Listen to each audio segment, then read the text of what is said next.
Братья мои, о те, кто откладывает совершение молитвы, о те, кто не ходят в мечеть, о те, кто непочтителен к родителям, я обращаюсь к каждому мусульманину из этой могилы. Вот куда ты скоро прибудешь.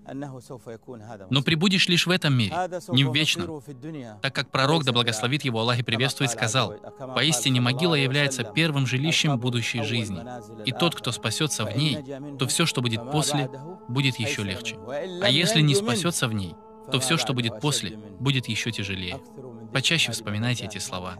Любимец Аллаха, лучший из людей, пророк Мухаммад, да благословит его Аллах и приветствует, обращаясь к нему, Аллах сказал: «Воистину ты смертен, и они смертны». Могила уже готова. Так почему же ты откладываешь покаяние? До каких пор? Разве мы доживем до 60, 80, 100 лет?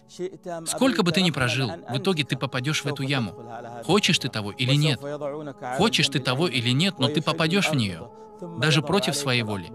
Тебя положат на правый бок, развяжут веревки, закроют плитами, а затем засыпят землей. Люди будут стоять вокруг могилы и подбрасывать горстки земли. Скоро ты окажешься в этой могиле. Так что же ты приготовил? Заклинаю тебя великим Аллахом. Просто представь себя внутри нее. Будучи в могиле, ты услышишь стук сандалий последнего уходящего с похорон. Где имущество? Где твои дети? Где все то, чем ты владел в этом мире? Где все это? Все, что тебе удалось унести, это тот кусок материи, в который тебя завернули.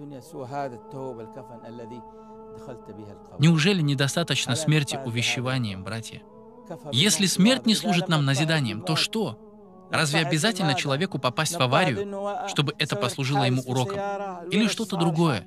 Любые проблемы в этом мире можно уладить, кроме этой. Это подвластно только Аллаху Свят Он и Велик. Так приготовься же к этому. Усман, да будет доволен им Аллах, стоял на краю могилы и плакал, пока не намокала его борода.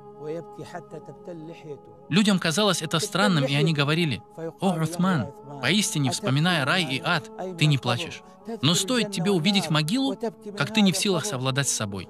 Он отвечал: «Да, так и есть, ибо я слышал, как пророк, да благословит его Аллах и приветствует, говорил: могила является первым жилищем будущей жизни, и тот, кто спасется в ней, то все, что будет после, будет легче. А если не спасется в ней, то все, что будет после, будет еще тяжелее».